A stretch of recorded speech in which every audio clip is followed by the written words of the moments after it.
तो दोस्तों आपके सामने इस्लाम की पावर, ना कोई टेंट ना कोई कुर्सी, फिर भी लोग बेसब्री से इंतज़ार कर रहे हैं बयान सुनने का।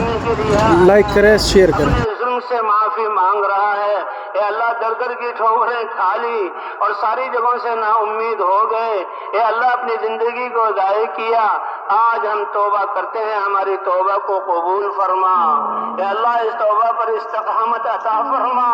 आप तो बगैर मांगे अता करते हैं। आज हम परेशान होकर तुझसे लाखों हाथ उठे हुए हैं, तुझसे मांग रहे हैं।